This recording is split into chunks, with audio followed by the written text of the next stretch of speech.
Have you ever had one of those moments where you just wanted to vanish? To turn off your phone, close the door, and become completely unreachable?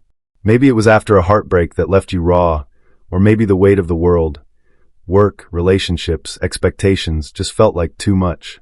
That urge to retreat, to pull away, it's not just a fleeting thought. It's a whisper from deep within, a signal from your soul that something needs your attention. Today we're diving into what really happens when you become unreachable, guided by the profound wisdom of Carl Jung, one of the greatest minds in psychology. Jung believed that our deepest growth happens when we listen to the quiet voice of our unconscious mind. So, what does it mean to step back and choose yourself? Why does it feel so hard, yet so necessary? Let's explore this together. If you're ready to uncover the truth about your inner world, hit that like button, share this with someone who needs it, and don't forget to subscribe and ring the bell for more insights to help you grow. The urge to disconnect. Let's start with a question. When was the last time you felt like you needed to disappear? Maybe it was after a fight with someone you care about, or maybe you were just tired of pretending everything was okay. That feeling, it's universal. We've all been there, standing at the edge of overwhelm, wondering why we feel so drained.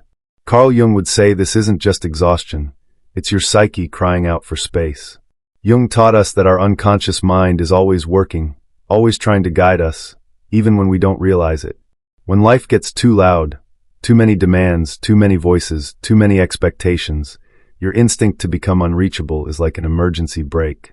It's your soul saying, stop, listen, something's not right. Have you ever noticed how stepping away from a situation, even for a moment, can shift your perspective? Like when you stop chasing a dream that's not yours, or let go of a relationship that's been draining you. That's not running away, it's reclamation. It's you taking back your power. Why we become unreachable. So why do we feel this need to pull away? Jung would argue it's because our unconscious is trying to protect us. He believed that the unconscious mind speaks to us through emotions, dreams, and even those moments when we feel inexplicably drawn to solitude. When you become unreachable, you're not just hiding from the world, you're creating space to hear yourself. Think about a time when you felt overwhelmed. Maybe you were juggling work, family, friends, and somewhere along the way, you lost sight of what you wanted. Jung would say that becoming unreachable is your psyche's way of hitting reset. It's like clearing the clutter from your mind, so you can see what's really there. For example, have you ever walked away from a conversation and suddenly realized what you should have said? That clarity comes from distance. When you step back, you give yourself permission to process, to feel, to understand. What's one thing in your life right now that's making you want to retreat? And what might happen if you gave yourself permission to do it, even just for a day? Carl Jung's teachings on the unconscious. Jung's teachings on the unconscious are like a roadmap to your inner world. He said, until you make the unconscious conscious, it will direct your life and you will call it fate. That's a powerful idea, isn't it? It means that so much of what we do, our choices, our reactions, our fears, is driven by parts of ourselves we don't fully understand. When you become unreachable, you're giving yourself a chance to dive into that unconscious ocean. Jung believed it's filled with symbols, memories, and truths about who you are. It's not just random thoughts, it's the foundation of your being. For instance, maybe you've been saying yes to things that don't feel right, like a job that drains you or a relationship that feels one-sided. When you pull back, you're not just avoiding those things, you're starting a dialogue with your unconscious. You're asking, why do I keep doing this? What am I really afraid of? Try this. The next time you feel the urge to disconnect, take a moment to write down what's on your mind. Don't filter it, just let it flow. Jung would say you're tapping into the wisdom of your unconscious, and that's where the real answers lie. The shadow and its role in self-discovery. Let's talk about something Jung called the shadow. The shadow is the part of you that you don't want to look at. The anger you bury, the insecurities you hide, the dreams you've pushed aside because they feel too big or too scary. Jung said, the shadow is a moral problem that challenges the whole ego personality. In other words, it's the stuff we don't want to admit about ourselves, but it's also the key to self-discovery. When you become unreachable, you're creating a safe space to face your shadow. Think about a time you felt ashamed of something you did. Maybe you snapped at someone you love, or maybe you stayed in a situation that wasn't good for you. That's your shadow showing up. But here's the thing. Jung believed that embracing your shadow doesn't mean you're weak. It means you're brave. It's about saying, this is part of me, and I'm going to understand it. Ask yourself, what's one thing you've been avoiding about yourself? Maybe it's a fear of failure, or maybe it's a resentment you've held onto for too long. Becoming unreachable gives you the quiet to sit with those feelings and ask, what can you teach me? The path to individuation. Jung's ultimate goal for us was something he called individuation, the process of becoming your true, whole self. It's not about being perfect or having it all figured out. It's about integrating every part of you, the light and the shadow, the strengths and the flaws, into a harmonious whole. When you become unreachable, you're taking a step toward individuation. You're choosing to prioritize your inner world over the external chaos. Imagine this. You stop answering every call, every text, every demand on your time. At first, it feels uncomfortable, maybe even selfish. But Jung would say it's the opposite. By stepping back, you're giving yourself the gift of self-awareness. You're asking, who am I when no one else is watching? Think of someone like a writer or an artist who retreats to create their best work. They're not running from life, they're diving deeper into it.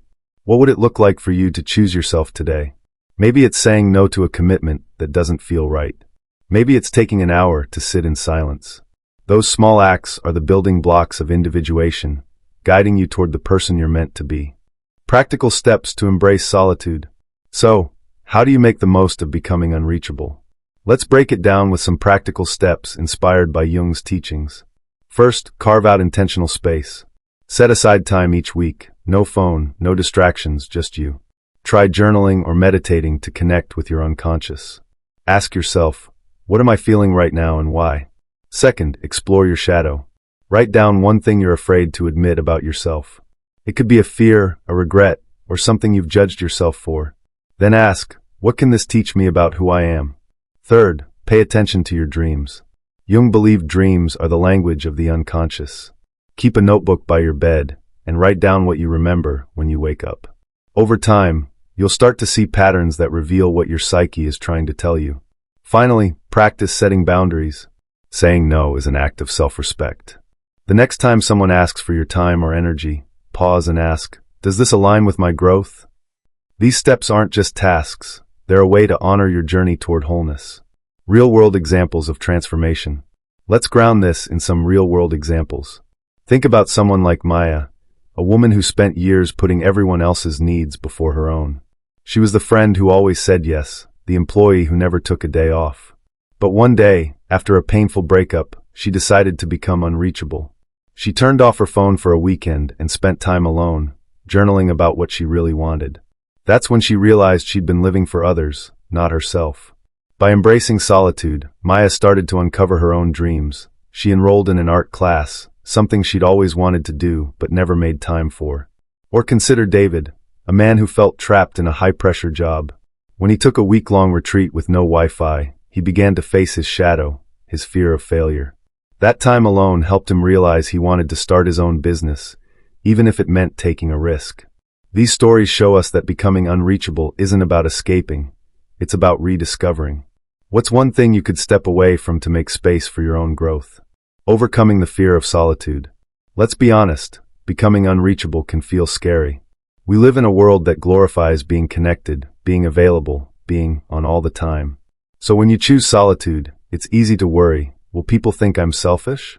Will I miss out? Jung would say this fear is natural, but it's also a sign you're on the right path. The discomfort of solitude is where growth happens. It's like standing at the edge of a forest. You can't see what's inside, but you know there's something worth exploring. Try this. The next time you feel guilty for wanting to pull away, remind yourself that solitude is a gift. It's not about cutting people off. It's about making room for yourself. Ask yourself, what's the worst thing that could happen if I take this time for me? Chances are, the answer is less scary than you think. And the reward? A deeper connection to your own heart, your own truth. The power of dreams in Jung's philosophy. Jung placed a huge emphasis on dreams, calling them the royal road to the unconscious. He believed that when we sleep, our unconscious mind speaks to us in symbols and stories, revealing truths we might not see in our waking life. When you become unreachable, you create space to listen to those dreams. For example, have you ever had a dream that felt so vivid, so real, that you woke up wondering what it meant? Jung would say that's your unconscious trying to guide you. Maybe you dreamed of being lost in a forest.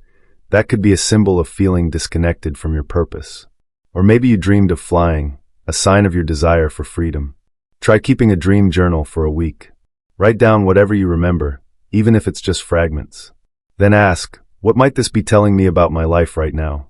Over time, you'll start to see how your dreams connect to your journey of becoming unreachable, of finding your way back to yourself. Building boundaries for inner growth. One of the most powerful ways to become unreachable is by setting boundaries. Jung would say that boundaries aren't just about saying no to others, they're about saying yes to yourself. They're a way of honoring your energy, your time, and your growth. Think about a time when you felt stretched too thin. Maybe you said yes to a project at work when you were already overwhelmed, or maybe you kept giving to a friend who never reciprocated. Setting boundaries means asking, does this serve my journey toward wholeness? It's not always easy. Saying no can feel like letting someone down. But every time you set a boundary, you're telling yourself, I matter. Try this. Identify one area of your life where you're overextending yourself. Maybe it's answering texts late at night or taking on extra tasks. Then practice saying no, even just once. Notice how it feels. That small act of becoming unreachable is a step toward claiming your power. So, what really happens when you become unreachable? You give yourself the space to heal, to grow, and to discover who you truly are. Carl Jung taught us that the journey inward is the most courageous one we can take. It's not about shutting out the world. It's about opening up to yourself. It's about listening to the whispers of your unconscious, facing your shadow, and walking the path toward individuation. So here's my challenge to you. Take one small step today to become unreachable. Maybe it's turning off your phone for an hour. Maybe it's writing down a dream, or saying no to something that doesn't feel right. What would it feel like to choose yourself, just for today? Share your thoughts in the comments. I'd love to hear how you're navigating your own journey.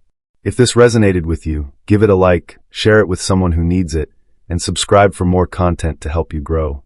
Let's keep exploring the depths of who we are together.